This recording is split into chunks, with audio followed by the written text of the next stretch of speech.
Nadie tiene la receta del éxito, pero nosotros hemos descubierto algunos de los ingredientes que nunca faltan en ella, y uno de los más importantes es la pasión. Eso es precisamente lo que le sobraba al fundador de esta empresa, que fabrica sistemas de depuración de agua y que casi ha conseguido duplicar su tamaño en plena crisis. Aquí se fabrica el depósito de fibra de vidrio más grande del mundo. Tiene el tamaño de una plaza de toros y capacidad para albergar 5 millones de litros de agua. Había cosas por hacer en medio ambiente y por lo menos para mí respondía también a una necesidad, digamos, ecológica de hacer cosas y dejar un mundo mejor, ¿no? Esas burbujas atraparían todos esos coloides de los que hemos hablado antes. No solo serían las grasas o los aceites, sino también los sólidos. Lo pasamos a código máquina, una X y Z coordenadas ahí como si fuera Matrix, ¿eh? Esa espuma va a ser soporte para hacer el molde. Es cristal, pero no se rompe porque son pequeños capilares.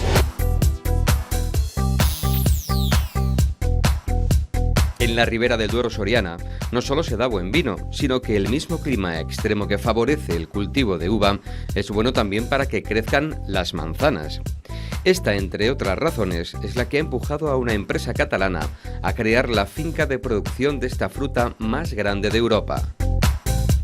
Aunque siempre nos quejemos del frío, también es una de las razones por las que en nuestra tierra se da una de las manzanas mejor consideradas del mercado. Este año van a salir de Soria 80 millones de unidades. Cuando nosotros llegamos aquí, la gente decía, manzanas, Soria, algo impensable. Al igual que la calidad de la uva que sale aquí, pues la manzana lo estamos consiguiendo. Igual se coge una por una, con muchísimo cuidado de no apretarlas para que no haya ninguna marca. Digamos que la fruta, con esas concentraciones de oxígeno, se adormece y respira mucho más lento. La pasamos por la precalibradora, allí conseguimos separar la manzana, agrupándola por colores, tamaños y la calidad externa.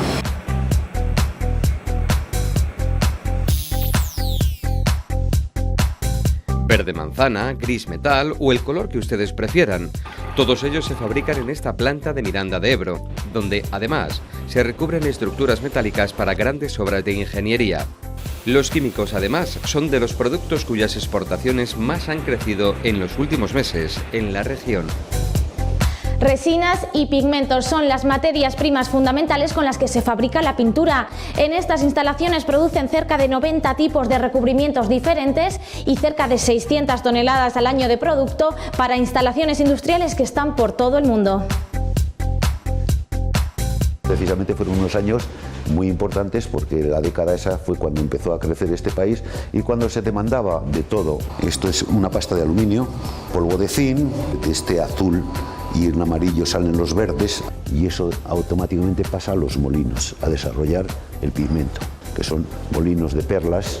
¿Y esta pieza? Unas 12 toneladas. 12 toneladas. ¿Y para qué sirve? Esta, según vez, va invertida.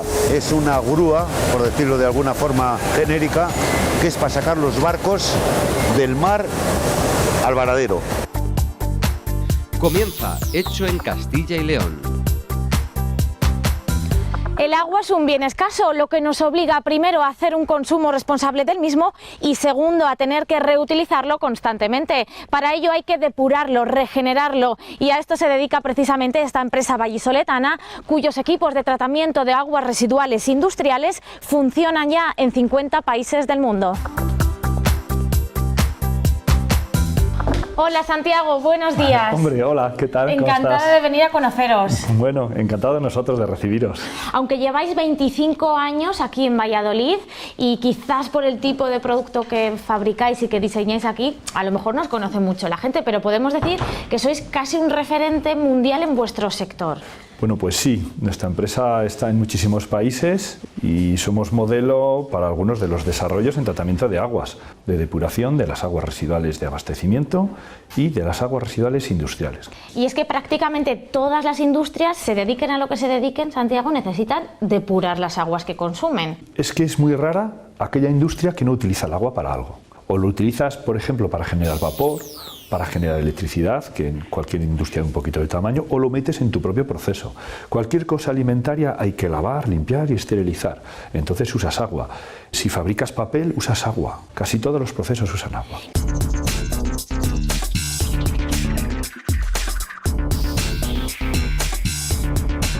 Y por conciencia ecológica y porque la ley así lo exige, hay que depurarla antes de verterla de nuevo al medio, ¿no? Sí, cada comunidad autónoma o cada ciudad, en nuestro caso, pues tiene un reglamento que te dice hasta dónde puede admitir su depuradora la contaminación que le vertamos. O te cobra cuanto más contaminas. Aquí tendríamos un tanque principal en donde recogeríamos el agua. La depuradora ha de trabajar de forma constante y con la calidad más homogénea del agua posible.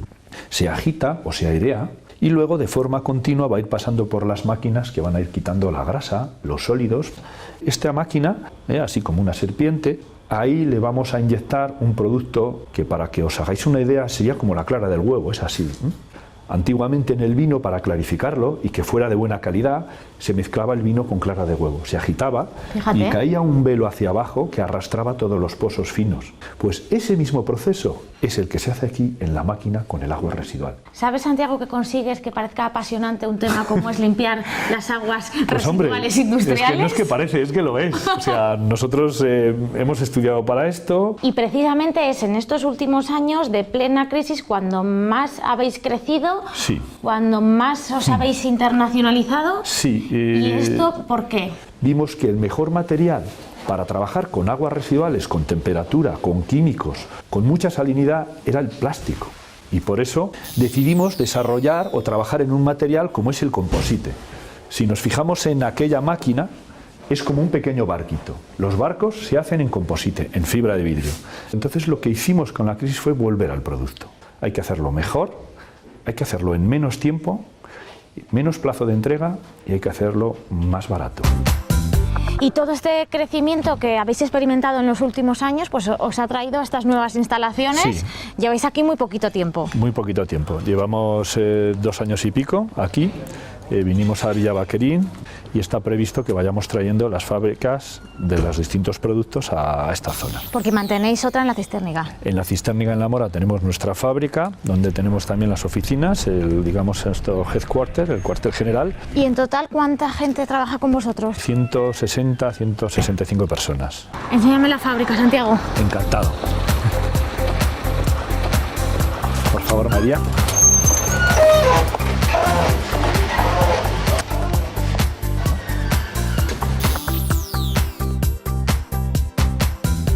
Entre el 5 y el 10% de las manzanas que consumiremos en España dentro de unos años saldrán de Soria, concretamente de esta finca que se encuentra entre el Burgo de Osma y San Esteban de Gormaz. 560 hectáreas, casi 2 millones de manzanos y más de 400 personas que se encuentran, lo vamos a ver, realizando las labores de recolección. Hola Juan Carlos, buenos días. Buenos días. De esta finca va a salir entre el 5 y el 10% de las manzanas que vamos a consumir en España. Estos son muchas manzanas. Son muchas manzanas. Estamos hablando de este año que saldrán en torno a 90 millones de manzanas. ¿Qué características tiene este lugar para que pues sea tan propicio para la producción de manzanas? Cuando nosotros llegamos aquí, la gente decía, manzanas, Soria, algo impensable. Bueno, nosotros hemos venido aquí para producir manzanas a una altitud de 900 metros, con un clima muy severo, que nos hace que la manzana que nosotros producimos aquí sea de una calidad extraordinaria, al igual que la calidad de la uva que sale aquí, pues la manzana lo estamos consiguiendo igual y la calidad es muy buena. Estamos hablando de la finca de manzanas más grande de España, casi de Europa. En una sola unidad es la finca más grande de Europa. Tenemos plantadas 560 hectáreas y nos faltan por plantar 200 hectáreas más. Estáis en plena campaña de recolección. Pues sí, nos vamos a acercar ahora mismo abajo a la finca y nos vamos a ver el proceso de recolección. Juan Carlos, ¿cómo se recoge la manzana? Bueno, pues ahora, como estáis viendo vosotros, estamos recolectando Golden. Se coge una por una, con muchísimo cuidado de no apretarlas para que no haya ninguna marca, ningún tipo de roce con ninguna parte del árbol, y se deja con mucho cuidado en las cintas que estamos viendo aquí en la parte de atrás. ¿No parece la manzana una fruta delicada, precisamente? Sobre todo en estas épocas del año donde ya nos empieza a llover, la manzana se pone un poquito más blanda y más frágil. La máquina lo que hace es transportarla hasta los cajones de 350 kilos, que esos cajones sí que son los que nosotros luego transportamos a la central para conservarlos en frío hasta que el consumidor lo demande.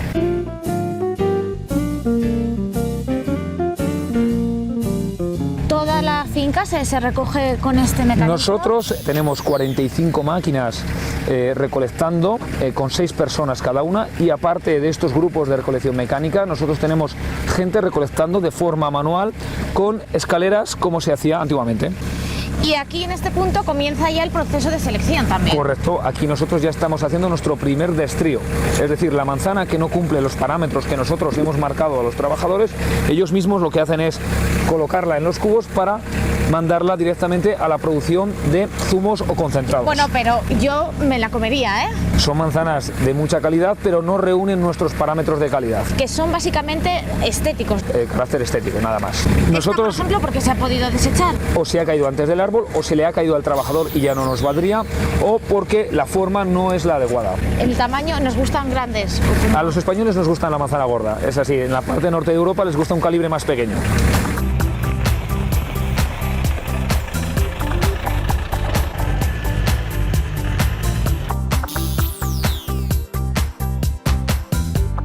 Fabrican pinturas y barnices y con ellos recubren en estas instalaciones de más de 20.000 metros cuadrados, desde grúas hasta vagones de ferrocarril. Esta empresa mirandesa ha conseguido en sus más de 40 años de historia estar presente en muchos países del mundo. Hola, buenos días, Fernando. Hola, ¿qué hay? ¿Cómo estás? Encantada de saludarte. ¿Y tú? Venimos a una de las empresas con más historia en Miranda de Ebro, una zona con tanta tradición industrial en Castilla y León. ¿Cómo son los orígenes de Doerco? Una fabriquita modesta de pinturas, pasó a poder nuestro entre el año 62 al 64, por ese orden no recuerdo exactamente, ¿no?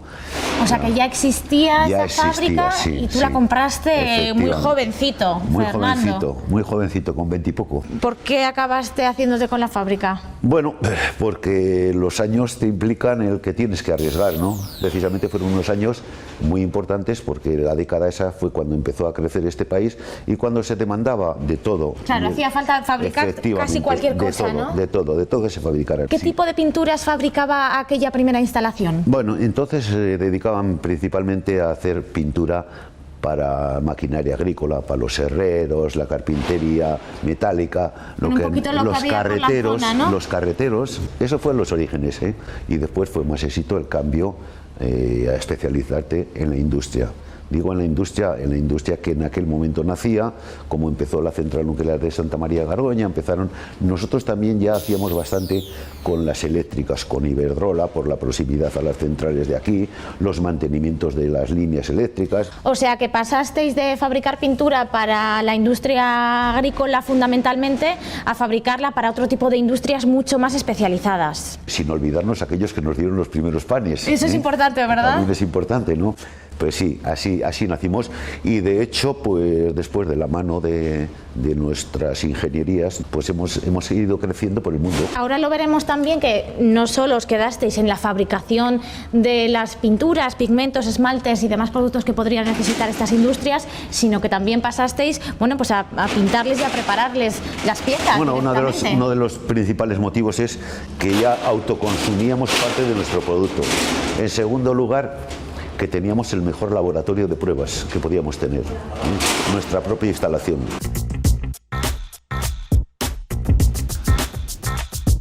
Fernando, fabricáis pinturas muy especializadas, muchos tipos diferentes. A grandes rasgos, ¿con qué se fabrican? Bueno, pues todos parten de un vehículo que aglutina a un pigmento.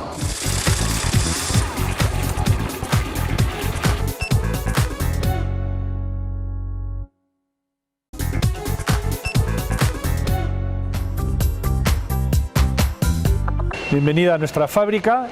Como ves, lo que hemos visto antes en maqueta, aquí ya puedes verlo en escala real. Y como yo ya estoy aprendiendo ciertas cosas, ya sé que esto es un flotador. Efectivamente, esto es un flotador por aire disuelto.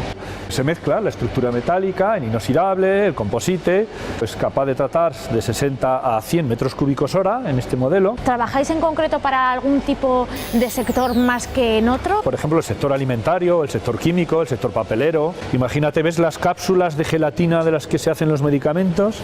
Eso a una empresa japonesa le hicimos el proyecto para hacer eso. O una planta de pintar cohetes, que tuvimos que hacer el tratamiento de las ojivas de los cohetes. Todos usan agua al final. Al final todos usan agua. ¿Ves ese agua blanca que se ve como asoma por ahí? Esos son microburbujas disueltas en el agua. Es el mismo efecto que cuando hables una tónica. Esas burbujas salen disueltas. Entonces, cuando quitas la presión, la disolución desaparece y hay millones de microburbujas. En esta prueba, que está la máquina ahora en pruebas, no tenemos agua residual. Pero si hubiera agua residual, esas burbujas atraparían todos esos coloides de los que hemos hablado antes y flotarían, digamos, haciendo una capa de nata. Y esa nata no solo serían las grasas o los aceites, sino también los sólidos.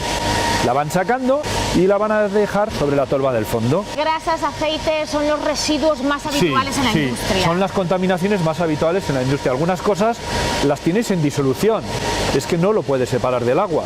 Y lo que vamos a hacer es una pequeña reacción química, por ejemplo un cambio de pH para provocar esa precipitación. ¿Y qué se hace, Santiago, con los residuos que se consiguen separar del agua? Esa nata de la que hablábamos es una especie de puré, pero sin embargo todavía tiene un 90% de agua. Utilizamos una prensa, un filtro de prensa, que realmente va entrando el lodo y va saliendo el agua. ¿La industria lo puede aprovechar o simplemente, bueno, es un agua que se ha limpiado para verterlo más limpio a los ríos? Lo tienen que limpiar para volver a verter a los ríos, pero ya que limpias, entonces descubres que en distintas etapas de tu proceso de depuración encuentras agua con una calidad suficiente también para utilizar en distintos sitios de la fábrica. Imagínate, por ejemplo, los corrales de un matadero. En un matadero hay que estabular el ganado antes de sacrificarlo y esos establos hay que lavarlos. Entonces el agua que sale de la depuradora se hace una pequeña desinfección y se utiliza para ese proceso.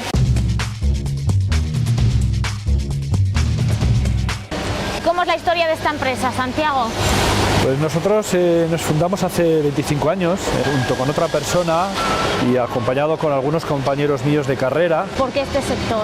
Pues porque nos gustaba el mundo del agua, había cosas por hacer en medio ambiente y por lo menos para mí respondía también a una necesidad, digamos, ecológica de hacer cosas y dejar un mundo mejor, ¿no? ¿Y aquí qué estáis haciendo, Santiago? Pues aquí estamos pasando lo que hemos dibujado en el ordenador. Cada vez que creamos una pieza, nos la imaginamos, la esbozamos, la construimos en el ordenador en 3 dimensiones, pues necesitamos pasar ese software a un soporte real. El soporte real va a ser una espuma. Lo pasamos a código máquina, una X y Z coordenadas ahí como si fuera Matrix, y el código máquina se transforma en movimiento. O sea que estos son los moldes sobre los que vamos a fabricar piezas como las que hemos visto. Esa espuma va a ser soporte para hacer el molde. ¿Y el molde en qué material se fabrica? El molde a su vez se vuelve a fabricar en una resina. Quizás la parte más artesanal. El antiguo carpintero de Ribera, que era capaz de hacer la pieza de un barco, hoy ha sido sustituido, digamos, por estas máquinas y por esta capacidad de diseño. Nosotros hemos desarrollado toda una técnica en moldes porque era tal la cantidad de cosas que queríamos hacer que no encontrábamos en el país quien lo hiciera. Y como consecuencia de eso, ahora nos encargan moldes para otros. Por ejemplo, hemos hecho los moldes del metro de Abu Dhabi.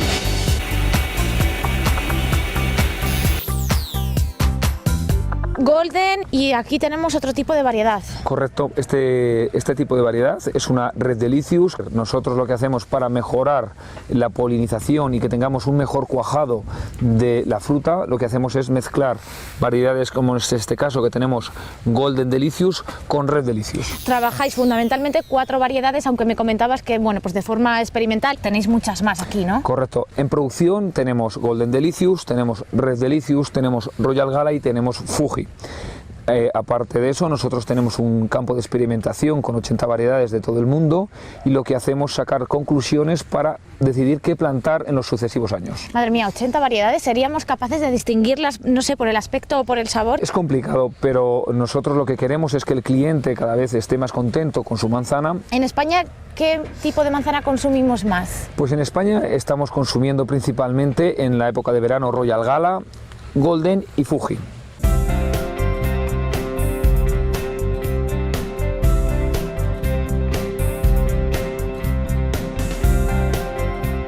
...560 hectáreas, filas y filas de manzanos, pasillos y pasillos. ¿Aquí cómo hacéis para no perderos? Bueno, la organización es muy sencilla. Nosotros tenemos parcelas de 15 hectáreas y entre árbol y árbol es de 0,9 metros. Eso quiere decir que nosotros estamos plantando 3.000 árboles por hectárea con un patrón muy pequeño, lo que hace que el vigor del árbol no sea muy excesivo. ¿Y eso por qué os beneficia? Nos beneficia de que nosotros tenemos muchos árboles por hectárea. A partir del segundo año ya estamos en producción de manzanas y nos hace que entremos en plena producción el quinto año. ¿Eso porque son más pequeños? Sí, porque el vigor es muy pequeño y lo que nosotros hacemos es crear una pared de fruta muy continua, lo que hace que nosotros tengamos rendimientos muy altos. Veo como una especie de molinos a lo largo de los pasillos y de las parcelas. Correcto. En la época de floración, que la solemos tener a finales de abril, el riesgo de heladas es muy alto y nosotros, para intentar combatir ese frío,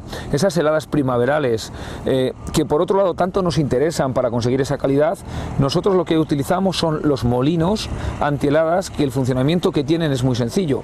El aire caliente que se consigue durante el día en contacto con el suelo, lo que hace es, al pesar menos, se asciende para arriba, y por la noche lo que hacemos es el frío que se localiza en las partes bajas de la finca, lo que hacemos es levantarlo y bajar el aire caliente, evitando heladas de -3 y -4 grados centígrados, que son muy habituales en los meses de abril y mayo en la provincia de Soria.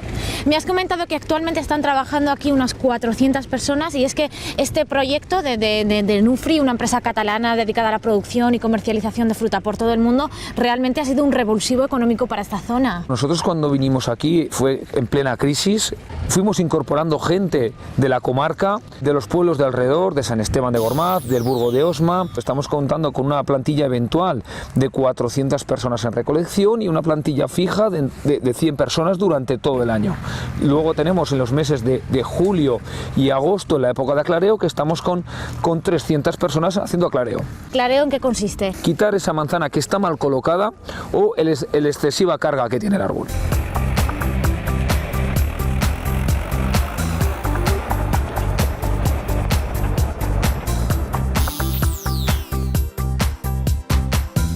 En principio aquí tenéis una gama de pigmentos. Esto es una pasta de aluminio, polvo de zinc, que es un pigmento muy importante para los anticorrosivos.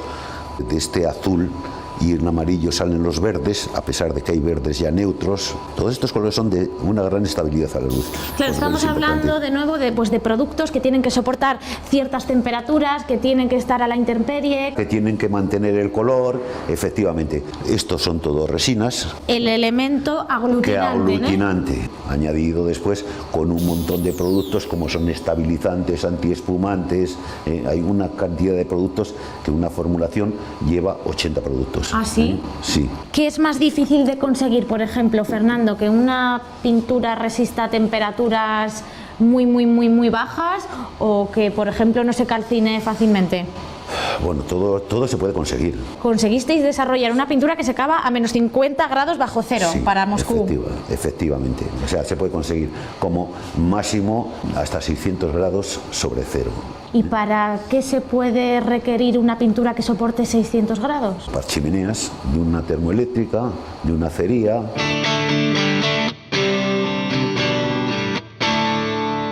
Fernando, y todas las materias primas que me has enseñado son las que están por aquí. ¿Cómo es el proceso de fabricación?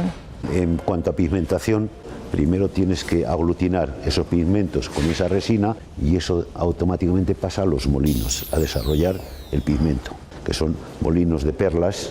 O sea que aunque a nosotros nos han parecido los pigmentos muy finos, en los molinos todavía, bueno, pues se convierten en granos mucho más pequeños, ¿no? A poder ser en 0 micras de espesor.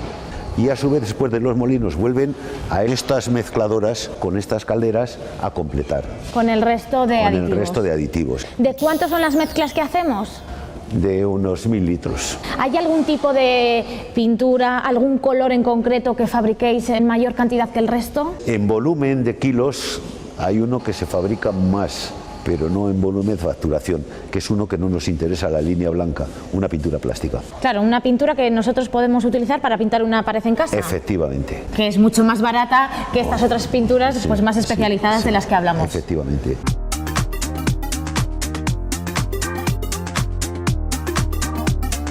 Y estas son algunas de las piezas que os llegan a vuestras instalaciones para que las tratéis con vuestros productos, con los que hemos visto fabricar. Efectivamente. ¿Qué es lo que tenéis que hacer con ellas? Lo primero, me imagino, bueno, pues una buena limpieza. Lo primero, meterlas a la granalladora, granallar. ¿Eso qué significa? Dejarla metal blanco. Entre las dos plantas ocupáis una buena superficie aquí en el polígono de Miranda. Pues hombre, entre las dos plantas tenemos 21.000 metros cuadrados y esto nos parecía que no lo íbamos a llenar nunca y ahora se nos ha quedado pequeño. ¿Cómo están los polígonos en Miranda? Tú que los conoces bien, Fernando, ¿cómo anda el tejido industrial? Pues muy paradito porque las empresas motores, como son la central nuclear, Montefibre, la antigua Roneros, que movían en torno, pues entre todas ellas podrían ser hoy por el orden de los 3.500, 4.000 empleados, pues han caído.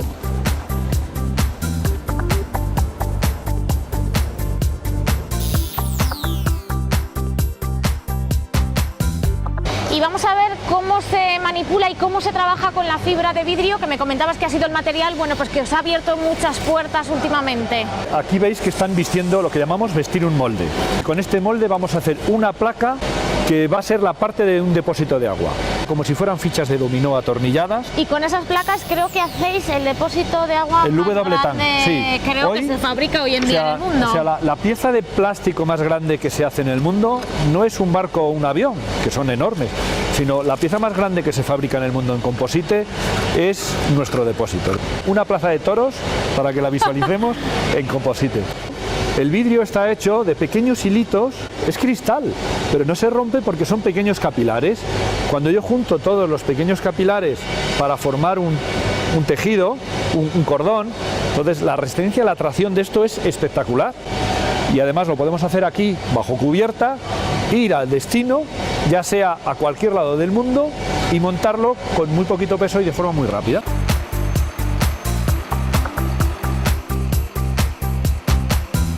Esa fue un poquito la filosofía para empezar a utilizar este material. Y eso nos ha permitido abrir el mercado. La boina nos la desenroscamos hace mucho. Y hay tenemos que fabricar para todo el mundo. Y el sistema de transporte mundial es un contenedor marítimo. Entonces, cada vez que entra un ingeniero nuevo en nuestro equipo de diseño, sacamos la máquina de tatuar y le tatuamos en el cerebro las medidas de la puerta de un contenedor marítimo. Y todo lo que diseñe tiene que caber ahí. Y si no, lo tiene que hacer a trozos, atornillar y caber por ahí.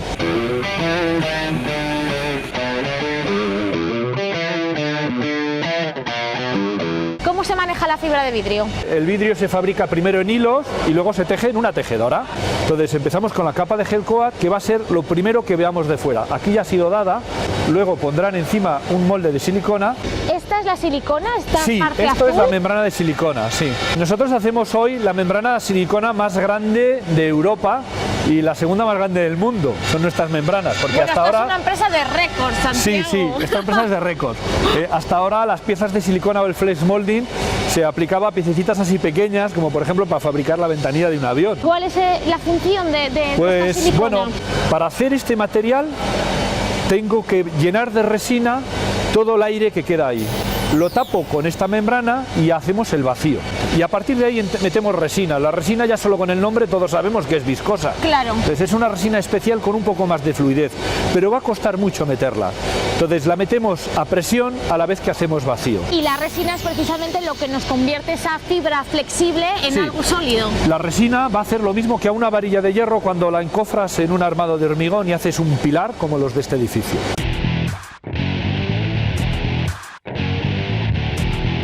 Y estos depósitos que hemos dicho que son los más grandes que se fabrican con este material en todo el mundo ahora mismo, ¿qué capacidad tienen? Pues mira, podemos llegar hasta los 4 millones de litros o más, hasta 5 millones de litros. Un tanque que tradicionalmente se fabricaba en hormigón, Sí. en un material y en otro, ¿qué diferencia de peso puede haber? Esta pieza tiene un peso de unos 200 poquitos kilos frente a los 4.000 kilos que puede tener una pieza de este tamaño en hormigón. ¿Es el material del futuro? No, es el material del pasado. En el año 60 ya se hacía un composite, pero también el hormigón tardó 50 años en alcanzar el presente. Vuestros tanques, vuestras máquinas, vuestros equipos de tratamiento de aguas están a día de hoy por todo el mundo. Sí, aquellos países que les faltaba hacer sus instalaciones de tratamiento de agua han sido nuestros clientes. en Rumanía, en Hungría, en Rusia, en Bulgaria, aunque vendemos a Alemania, a Francia, pero estos países a su vez nos compran para exportar. Y ser un referente mundial en tu sector, como hemos comentado que sois, ¿no implica que todos intenten copiarte? Sí, pero ese es el juego del mercado. Significa que tú tienes que estar haciendo cosas nuevas.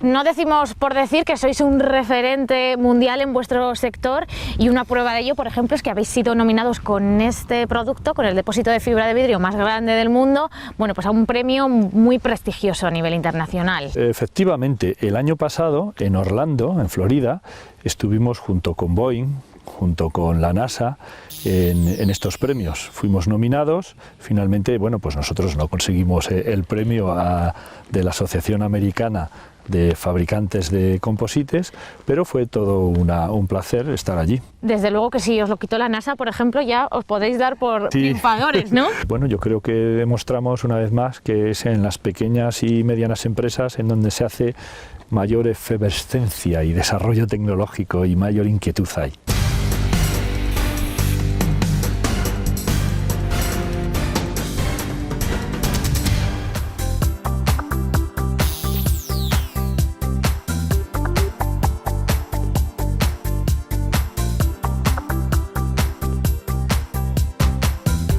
Hola Rafa, buenos días. Buenos días, María. ¿Qué hacemos con las manzanas que llegan diariamente a la planta? Bueno, pues como veis, mis compañeros con la carretilla lo que hacen es descargar la fruta una vez que la tenemos ya etiquetada, para esperar a guardarla en la cámara que corresponda a la variedad y a la parcela que viene. En plena campaña de recolección, ¿cuántas manzanas nos llegan aquí diariamente? Si hablamos en plataformas, estaríamos entre unos 35 o 40 plataformas diarias, y la que vale en kilogramos serían entre 600.000 y 700.000 kilos al día. O sea que las van apilando y en cuanto terminen de descargar toda la carreta, directamente a las cámaras. ¿Qué condiciones necesitan las manzanas? Las cámaras las tenemos reguladas a 1 grado centígrado, y lo que necesitamos es que toda la manzana, desde que se inicia el llenado de cámara hasta que se finalice, alcance esa temperatura de 1 grado. Con este fresquito que hace en Soria no creo que lleguen con mucha más temperatura. Bueno, depende del momento, ¿no? En la primera variedad, que es la Gala, que la recogimos en agosto, pues obviamente el tiempo de agosto no es el mismo que este, y la verdad que este tiempo sí que ayuda un poquito más a que el descenso de temperatura de la fruta sea más rápido.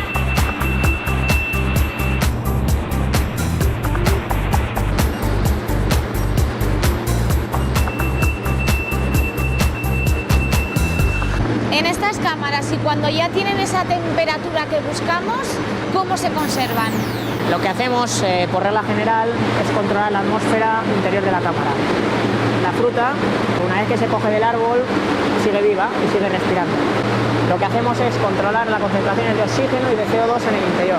La concentración de oxígeno en una atmósfera convencional está en torno al 21%, lo que hacemos en el interior de la cámara es descenderla en torno al 1%, entre el 0,5 y el 1%. ¿Y con eso qué conseguimos? ¿Que la fruta aguante más tiempo? Correcto. Digamos que la fruta, con esas concentraciones de oxígeno, se adormece y respira mucho más lento, de forma que la maduración se retrasa. ¿Cuánto tiempo pueden conservarse estas manzanas que acaban de entrar? Pues entre 9 y 10 meses. Prácticamente sale de la cámara con las mismas condiciones en las que entran. ¿Cuántas cámaras tenéis? ¿Qué capacidad de almacenamiento tiene la planta? En toda la planta ahora mismo tenemos 72 cámaras. Guardamos, dependiendo de la variedad y del calibre de la fruta, en torno a 300-330 toneladas en cada cámara. Son unos 22 millones de kilos. Me pierdo yo aquí con tanta manzana. Entre las hectáreas, los 80 millones de manzanas que me ha dicho que se puede llegar a recolectar, y aquí se pueden almacenar 22 millones de kilos. 22 millones, sí.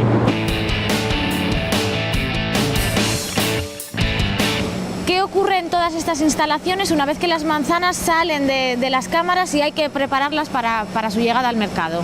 La pasamos por la precalibradora. Allí conseguimos separar la manzana, agrupándola por colores, tamaños y la calidad externa.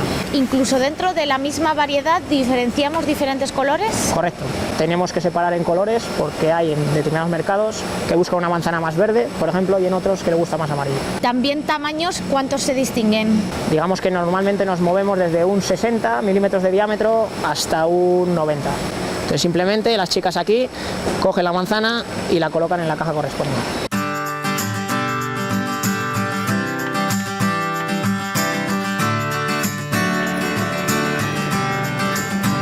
Y así de estupendas lucen las manzanas de Soria, Juan Carlos. Correcto, aquí os hemos puesto un ejemplo, es decir, lo que estamos recolectando actualmente. En el centro vemos la Royal Gala, que es lo que acabamos hace 15 días. Tenemos la Red Delicious, que hemos estado viendo en el campo, y tenemos la Golden, que es la que estamos recolectando actualmente. ¿Qué diferencias presentan las distintas variedades, obviamente, además del color? Los porcentajes de azúcar son muy diferentes, la acidez también es muy diferente. Por ejemplo, tenemos la Red Delicious en el lado izquierdo, pues al final tiene unos porcentajes de azúcar mucho más bajos. Royal Gala tiene azúcar alto, es una manzana más fresca, es más de verano, y la Golden es la que se consume pues durante los meses de invierno. Es una manzana de más consistencia. ¿Hay alguna particularidad en cuanto a mercados en España? ¿Cuál se consume más o va por zonas también? Pues hay zonas de la parte norte de Europa pues que les gusta la manzana mucho más ácida. En la parte sur de España el calibre les gusta más grande. Y más allá de las diferencias de las distintas variedades, ¿qué bondades presenta en general la manzana de Soria? Que es muy crocante, que cuando el consumidor se la come cruje en la boca, tiene mucho jugo, se te quedan los labios pegajosos de la cantidad de azúcar que tiene. Da al final, cuando la comes, un toque ácido. Y tiene una cosa muy buena, y es que garantiza el futuro de esta zona. Correcto, que es muy importante en una zona como es la provincia de Soria, y lo importante es que la gente se quede en Soria y que sigamos luchando para que el futuro sea prometedor.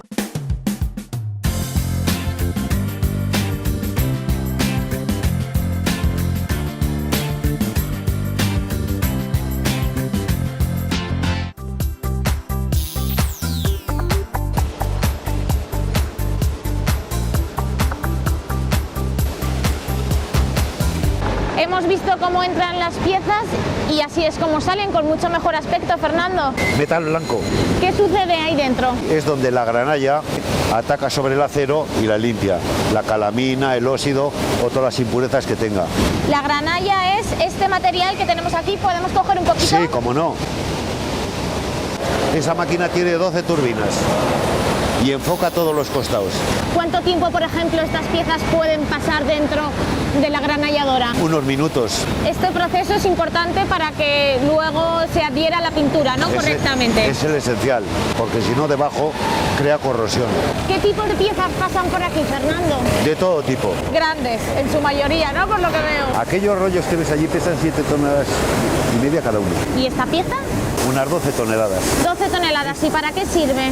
Esta, según la ves, va invertida. Es una grúa, por decirlo de alguna forma genérica, que es para sacar los barcos del mar al varadero. ¿Ya está terminada? Está ahora mismo con la primera capa y la intermedia. Y ahora le falta el acabado, que irá en un poliuretano alifático, como van todo lo que va de cara al mar. Claro, para que aguante, bueno, pues esas condiciones, la sal, sobre todo, también es muy corrosiva, ¿no? Es muy corrosiva. ¿Dónde se va a instalar? Esta me parece que va en el puerto de Bayona. Estas que ves aquí, estas son barandillas de protección para grúas, puentes. Esta concretamente es para una fábrica de pasta de celulosa de Zaragoza. Hacemos bastante por Sudamérica, hacemos bastante con el tema de petróleos por la India. ¿Qué cantidad de la fabricación vuestra de pinturas se utiliza en esta planta? ¿O qué porcentaje? De en torno al 35-40%.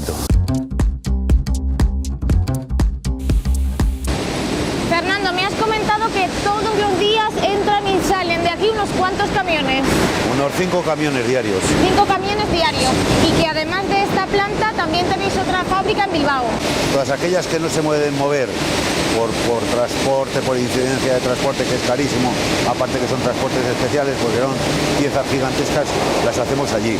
Piezas sobre todo hemos visto, bueno, pues de acero, de metal, ¿o manejáis también aquí otros materiales? No, es todo sobre acero. Acero al carbono o inoxidable, pero principalmente acero al carbono. A lo largo de más de 40 años de trayectoria seguro que se aprenden muchas cosas. Muchísimas, pero lo más importante que se aprende es que todos los días tienes que pensar que vas a aprender más. El futuro pasa, por tanto, pues por seguir innovando, seguir inventando, seguir creciendo. Sí, por supuesto. No se puede uno parar, Por supuesto. Es más, que si cambiarían las circunstancias, que esto no va a cambiar, digo, cambiarían hacia nuevas tecnologías, nuevos materiales, habría que estar ahí presente. Hay que estar al día. Sí. Fernando, ha sido un placer venir a Miranda de Ebro, conocer vuestra historia, vuestras instalaciones y tomar el pulso también al norte de la región. Muchísimas Igualmente, gracias por todo. Suerte. Igualmente. Adiós.